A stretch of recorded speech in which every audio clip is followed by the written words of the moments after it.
Hi, it's Angela. So I've had some clients struggle with figuring out their push-pull points in their pull sit and pull sit variations like the pike sit. And there's a couple things to think about. You're always trying to figure out, no matter what pull pose you're doing, is where your push-pull points are. Where's your point of contact? Where's your weight shift that's helping lock you on the pull? So if we look at just a basic sit with stacked legs, we're gonna lift up into that, really pulling those shoulders back and down, knees up and tip. So when you tip, whatever hip is up, you want that hip up and the other one down so that you're trying to stack those hips over top of each other. The other thing you want to think about is you don't want your weight to shift back because that's going to pull you off the pole. You want your weight to shift forward so that you're folded and cradling that pole in your stomach here. So if you're kind of think chest to knees or nose to knees, something like that, that's going to help you kind of think about getting that weight shifted in the right position. So when we tip those hips and you have one hip on top of the other, you're in this sideways kind of push-pull that locks you on the pole. When you square those hips back up to the ceiling, gravity's going to want to pull down. So again, when you lift those knees and tip, you're tipping to try to, you're not obviously going to stack the knees or stack the hips over top of each other, but you want that to tip. Because now the bottom thigh or back of that leg is pushed into the pole and the top one is catching. So you're kind of pulling that hip into it as the other one has contact on the back. So if I let my weight shift back, again, I'm going to fall off here. I'm going to have to work really hard to hold it. So shifting that weight forward, okay? Now the thing that happens sometimes is that when people shift the weight forward, they tend to let those knees drop down. You want to kind of keep them up so that you keep this good lock with this tip to the side, and again, that chest forward.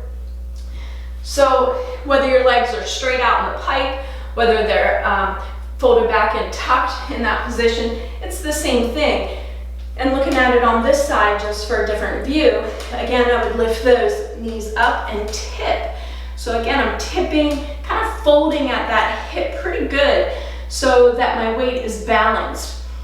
Now, the outside arm, you can always keep that hand low to pull you or pull the pole into you. That's going to allow you to let this hand go free. Now, you don't want to lean back as you let go because then you're going to come off. So you're still keeping that, folded at the hip position, cradling that pole in the hip, but you're stacked. So your push-pull is sideways there. You can use this outside hand to hold low. If you're up high, it's going to always make you kind of tip back. So hand low. That inside hand, when you're trying to let it go, you're going to bring it straight up the pole so your weight stays in the same spot, and then push that palm back. Pop that chest, and hopefully be able to get that other hand off. When you come back, you reverse that. You grip, bring that hand up and over so that you're not doing this and this and this and this, which is going to tip you all around and mess up your balance that you've created with your weight. So again, you're finding that tipped hip, so you have that sideways push-pull that locks you on the pole. You're going to maintain that as you bring your arm through. You're not going to, bring yourself all the way around and back. Kind of think straight up and around, and that back of that arm pushes into the pole so that's your back of the arm contact point.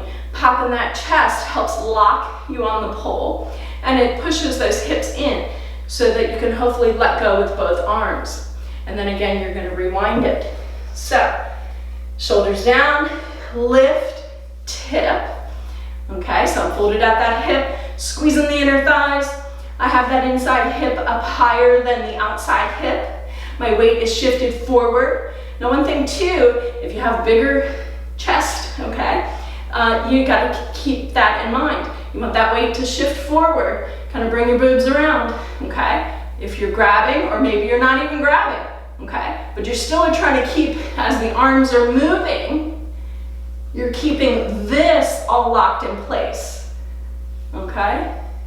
Pike, regular sit. Okay? All right. Hopefully those tips help. If not, let me know.